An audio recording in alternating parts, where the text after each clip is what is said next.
Hey guys, I'm back with another video and I'm super excited about this video. And as you can see from the title, it's going to be a little different than what we used to. But I do want to talk about a few things because I've been approached twice today about the YouTube channel. So I think that that's something that I need to do. This video is not planned.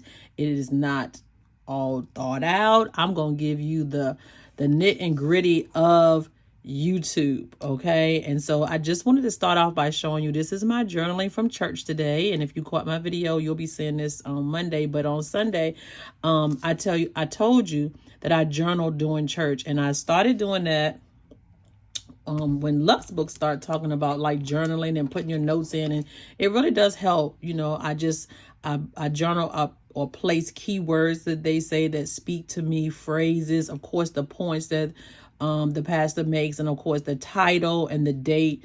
Yeah, that's what we've been doing. So we're going to just go to like a blank page, and I'm just going to take some notes. Okay. I hope this turns into a little ebook because this is a small channel. Okay. And a small channel, I think that I have some input on how you can grow your channel. We can start off by saying I've been on YouTube since 2014. I look back at the date. I was so inconsistent with YouTube, okay? And so some things that you want to know when you're getting started is consistency. That is the key to it all. The only thing that grows this channel is that I'm consistent, okay? Number one rule, be consistent. Post weekly. Now, what that means to you of posting weekly to keep your audience engaged, then you do that. Okay. Some people do once a week, twice a week, 3 times a week. But I'm going to tell you right now, to grow your channel, you need to be posting on a regular basis. Okay. The next thing you need to know is there's a few things you have to do to get started. If you never did a YouTube channel, your YouTube is tied to your Gmail. I think I should just write that. So the YouTube... And we're tired. It's afternoon. I got to go for a walk. We're going to just try to get this done. So set up a Gmail. Set up a Gmail with your YouTube title.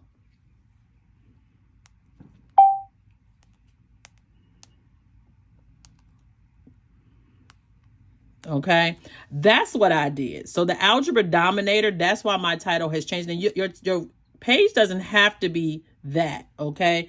But if you look at my YouTube channel, and guys, this is raw. We're taking you from the beginning, where this is just my beliefs on it. I watched a lot of YouTubers, and so you can take it for what it's worth. You can see that the title of my channel is changed.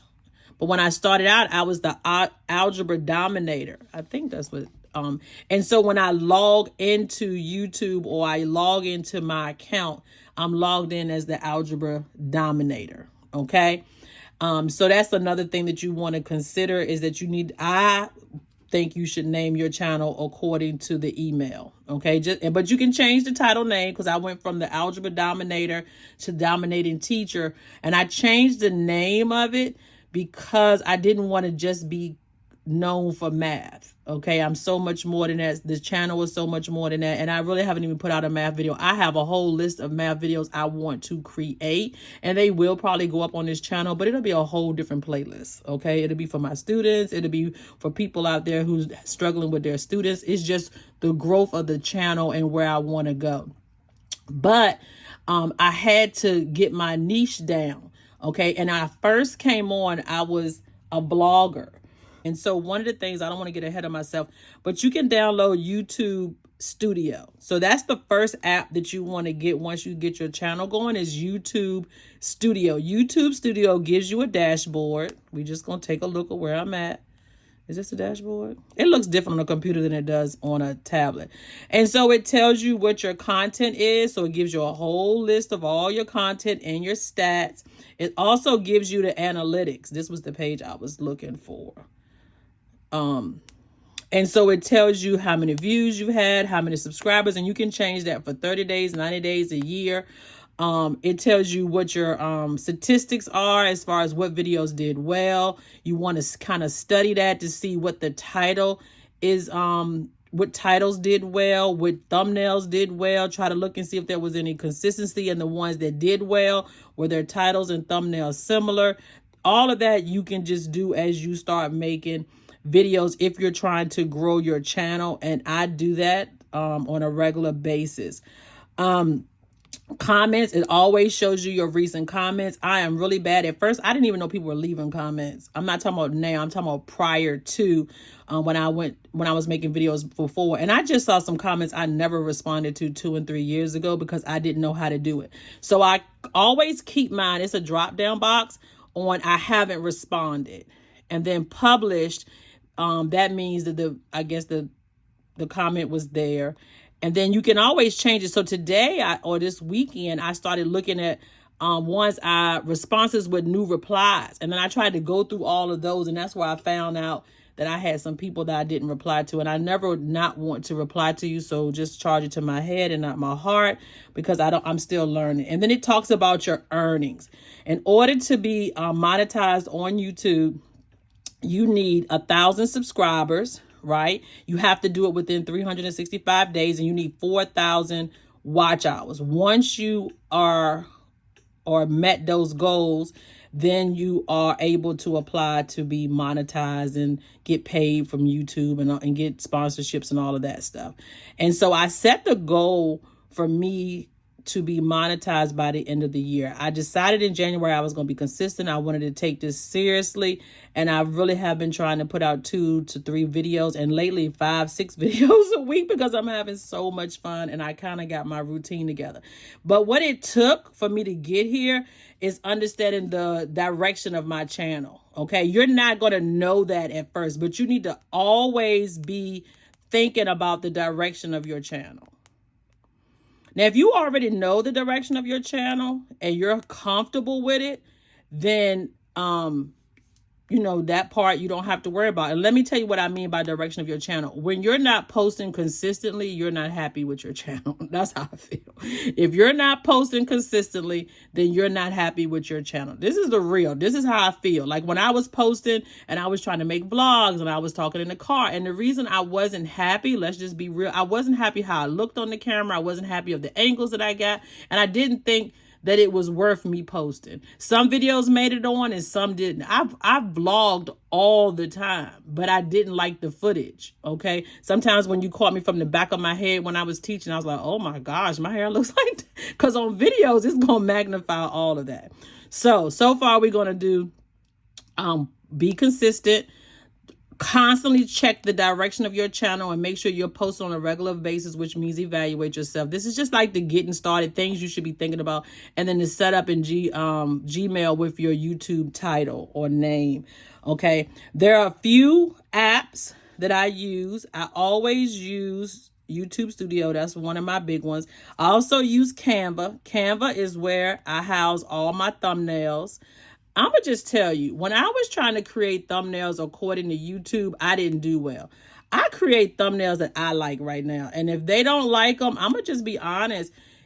You got to get your rhythm. And so all of mine, I do have a school account and it is unlimited. All my thumbnails are made in Canva. You can type in YouTube thumbnail. I'm not getting in how to make thumbnails. I'm just showing you what you need. Or somebody asked me about sharing because they were interested. And then you can just start from there. If you don't have Canva, there are other sites, but this gives you the dimensions that you need to make your thumbnail, your intros, and your outros. You can type in YouTube intro, YouTube outro.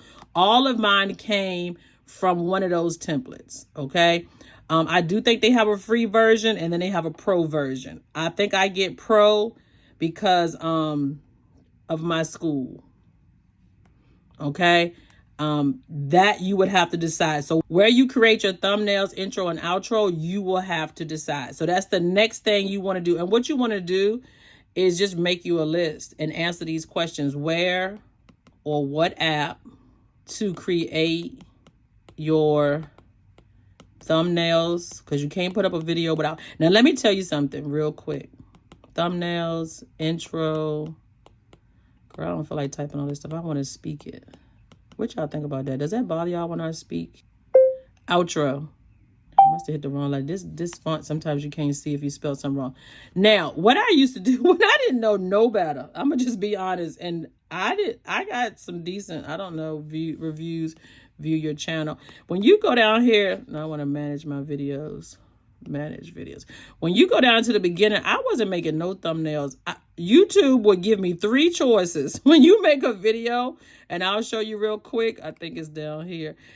YouTube would give you 3 choices. And I'm going to show you exactly what I'm talking about.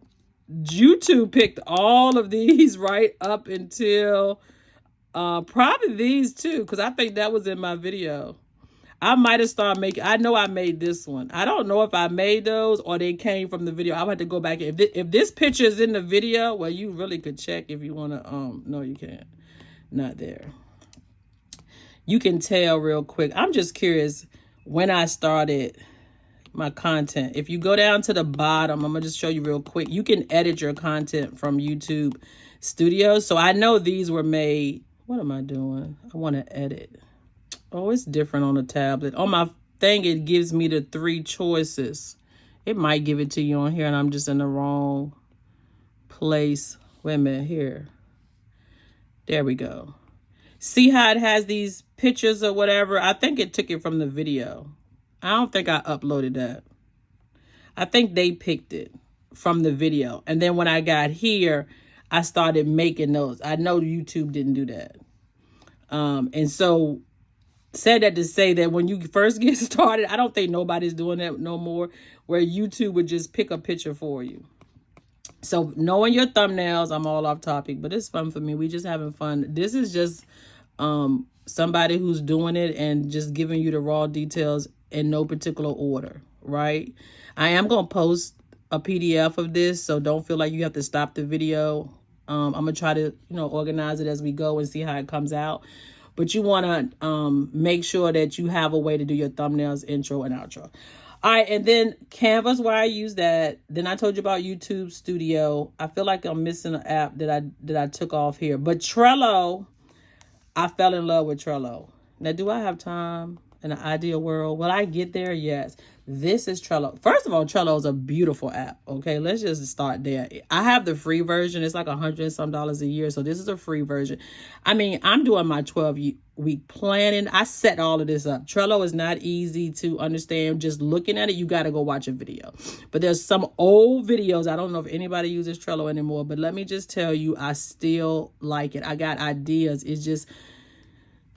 I want to plan in every different app. And sometimes it's just repetitive and I had to cut it out. But anyway, here's how I set it up. What I like about Trello is because I set up these cards, right?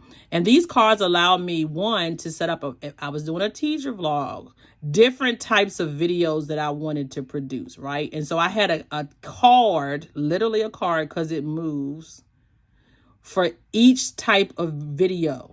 Okay, so when I went to plan out my videos, what I want to do is, okay, I'm going to do a digital plan with me. See, plan with me. This is a less chat. Where have you been? That's because I was out, when I disappear and come back. Okay, let's chat as a math teacher. So my videos had, a niche to it, I guess, or a niche. And I just had them all the different things that I was doing. All right, now. Once I decide what video, this card is a template that I made it a template. So you just want to make a copy. And guys, I haven't been in here in a minute. Copy card. Sorry. Take you a minute to get back into it. So now that I have a card that I can actually use, now I'm going to do that on week 1. So we're going to put that on week 1. And now I can plan out. And on the back of this card, I can start writing out my checklist, my title ideas, my thumbnails. Now, granted, I set all of this up, right? And so I can change the cover once I decide what the cover is going to look like. And then I can just put in all the different types of videos. Now, let's be clear. I want to move this out the way. Set up weekly plan with me, 1, 2, 3, 4. 12-week quarter 1, 2, 3, 4. Like I set up plan with me's. I actually made cards. These are cards too. and they're title cards. So I'll know what I want to do. Now, once I decide on the video is actually going to be done, I can actually place these videos. It's a planning tool. We're not going to get into that because this is a whole nother video, right? And then once I plan out the video, then I can schedule it. This is a lot of work, right? But if you want to be a real YouTuber, this is your full-time job. It really takes it. Then you can just start moving this stuff over all the way to what? In production, researching, editing, ready to publish. Y'all can see I have this video up on my channel, so you can see I was going through the motions. And then these are all my published videos. So you can see I was doing this at the beginning of the year to get consistent. I was really using this. And then once you've published it, you want to evaluate your channel so then you can move them over. Once they've been published, and I leave them on here for say a week, okay, then you would be able to move them over to evaluate. And then lastly, I don't know, I guess I was working on some other ideas. So this is a great way to plan out your videos when you're first getting started, to keep you accountable and making sure that you know your ideas are laid out. I do have some new ideas that I need to go back in here, and maybe this is where you just plot all those things out. You know, digital planning and GoodNotes just helps you to write everything down. This is the planning tool. This is what they talk about with having a system for doing it. You don't have to be that detailed, but I did want to let you know what I was using. So we did the Trello is how you plan it out. That's my system. YTvStudio is how I look at the data. And then Canva is how I make my thumbnails and my intro. So now let's get into what I use to actually film with. So we're going to go over to Amazon, and I did put this link in the description box. You can use whatever you want. Let me just tell you, I've watched every YouTuber on how to get started, how to grow your channel, what you need, supplies, all of those things.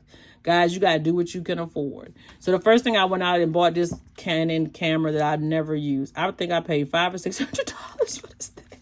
It was a little heavy. So then I went out and bought, because I saw this other YouTuber, this ZV-1 camera. It's a point and shoot vlogging camera. Absolutely love it. I bought the little tripod that goes with it. The new one is out, the ZV-2 or something. I don't even know if that's the name of it, but it's white. I want the white one. And I told myself I cannot buy it until I become monetized, and I'm actually using it. And now I don't even use these cameras because I'm doing the overhead shot. What I did say I wanted to do was get a new arm, which is what I'm about to show you now. So the only tool that I use to video is one, I use natural light. I'm sitting in front of a window in the afternoon. It's still got enough light. And then I have two lights in here. They not worth 2 cents. Let's just show you real quick. If you video and you buy some type of light and it doesn't have that cover over it, it's going to put those lines. You see that right there? I hate that. So that's why I don't use them. So I have them pointing toward the ceiling.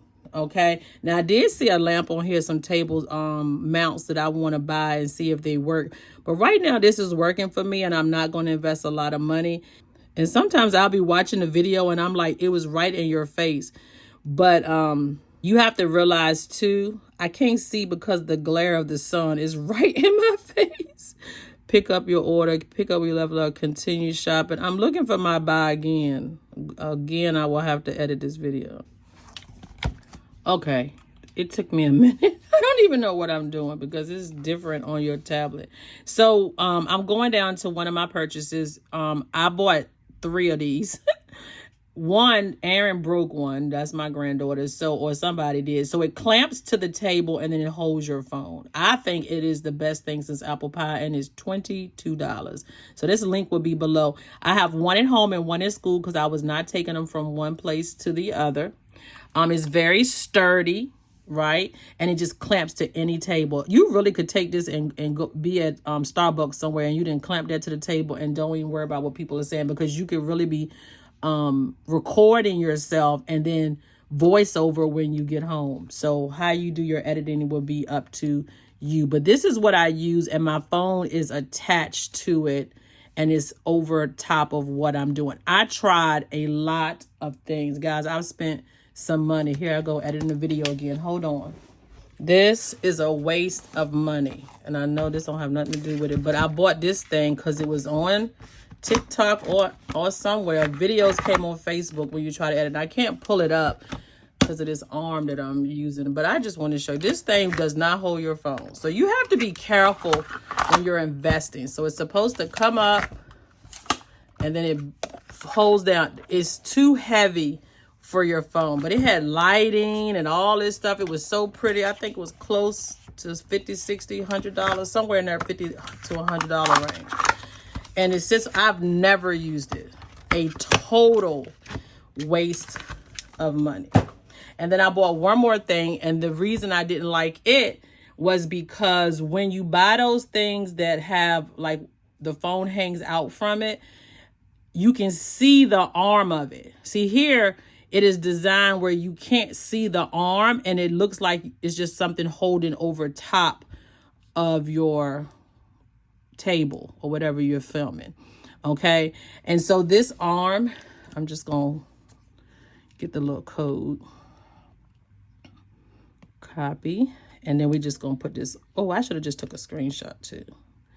So you need something to record with, whether you buy one of these cameras that I've purchased, or if you're just gonna be filming, you know, like my niece that approached me today, she was thinking about starting a channel. She wants to do more vlogs, so she's going to need more of a camera. But if you're going to be doing more planning type videos, then you're going to need this arm right here. So that's the link or the name of it. And then I'm just going to put this picture right here. And then the last few tips that I have for you today before I end this video. And for those of you who are not interested but stay with me this long, I really do appreciate it. And if you haven't thought about starting a channel, it's fun. It's just a way to communicate. If I don't love nothing else, I love communicating with you all. People giving me tips. People telling me, they don't call me by my name, but I say Ken a lot because that's how we refer to each other at school. And so now we just refer to ourselves as our last name. So I don't need that big.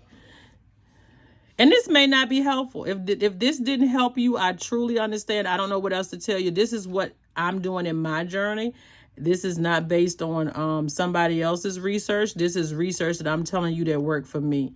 Being consistent, making sure I keep the direction of my channel in my forefront of where I want to go. Right now, I'm about being consistent. The quality of the videos is important, and audio, they said, is very important. So you want to make sure that your audio where people can hear and understand you.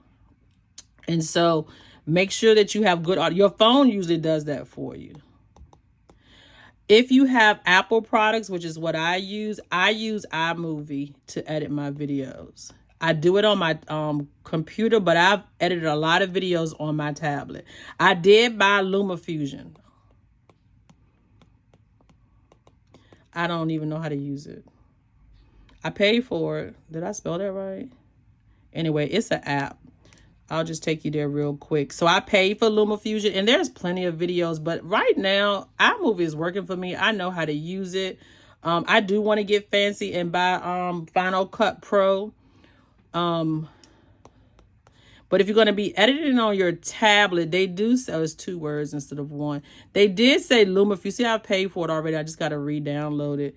I'm just going to stick this image on here so that if you are referring back to this little PDF I'm going to upload for you, nothing special, baby. I'm just having fun talking about it. And if you weren't, that ain't what I want to do. The one that asked for this. All right. If you weren't the one that asked for this, then this is just for GP. Okay. So I use Luma Fusion, and iMovie is it's in stock. It just comes with the app. I don't even have it. I never even used it on here. You shouldn't have to go to the app store, but for research purposes, I want to give you all the tea. And if it's something I didn't say, or you didn't tell us about this that I didn't think about, and maybe I'll do a part 2, like a more formal. This is so informal. I got the comment today. When you want to do something, you just want to know. And I'll be upset with people, especially at work, when I be asking them questions and I'm trying to get something done, they don't want to help me. It bothers me. So that way, when you ask me something, it's going to bother me until I get it done. All right. So this is how I edit the videos. I use these. This is the arm that I use. I do have an iPhone So I use my iPhone. And guys, I bought every iPhone until I got to this one. And I'm not buying no more iPhones. We gonna let this one fall off. You know, I want to just see how long it can go. How long I can stand it. They came out with a new iPhone and I didn't get it. So I have the iPhone. I know you want to know, which one do you have? The 14 Pro Max. Now, I did not get the 13. I think I started on the 12 waiting every 2 years. So when I got the 12, I said I'm gonna wait every 2 weeks. So I waited my 2 years. I got the 14. Now I'm like, girl, bye. You can go longer than 2 years. I got people with the same phone. In case you want to know what the cameras were, these are online. People are using the Sony ZV-1. I wouldn't even recommend that Canon because I don't know. And I can't tell you how to use it. Don't even ask me. What I do when I buy a camera, and I am tech savvy. I mean, I understand tech. Let's not say I'm tech savvy. Let's say Miss Kent understands stuff, okay? So when you explain something to me, I get it. I understand what it's supposed to do, but it don't always work that way. Like, I don't know. The Sony ZV-1. I want the Sony ZV-2, okay? And I do have the tripod, that, you know, with the tripod. You got to have the tripod. It's another $100. Girl. And if you're going to shoot other videos, you do need some type of table tripod as well. Because sometimes when I just want to do, like, some videos I've done in the past where I just want to hold my camera, I do have a table tripod, and I'm trying to think. It's a popular name. It's cheap, but it's a popular name that I have, but that sits on my desk at work. Okay. And so then it's just about making the videos. When you're making a video, there's a few things that you need to know before we close out. I keep saying before, and I keep thinking of more stuff. But there's a few things that I want you to know. One, you can edit the video so you don't have to keep stopping and starting the video because you messed up. Okay. You can cut the video. So when you mess up and you're filming, what you want to do is pause. Once you pause, it'll put a cut in the editing process. And then you're allowed to cut out those parts. I can even cut out the ums and the ahs. Some of them I leave because I think they're good for the video. So you got to listen to it, then decide what you want to cut, listen to it, and you can always undo. So when you're editing, you just want to make sure that you don't restart the video each time. You want to pause your speak it and then restate what you just said correctly. Okay, that's just the major tip. If you do that, you'll be fine. So you just want to, if you make a mistake when editing a video, right? Or even filming the video, always pause after a mistake and then you can edit that out. All right, guys, that's it. I'm a nobody trying to be somebody. I'm working hard. I hope you are too. I hope this was helpful. If not, it lets you a little bit behind the scenes of what I do in order to make these videos possible. So until next time, remember, I love you, and I'll see you in the next one.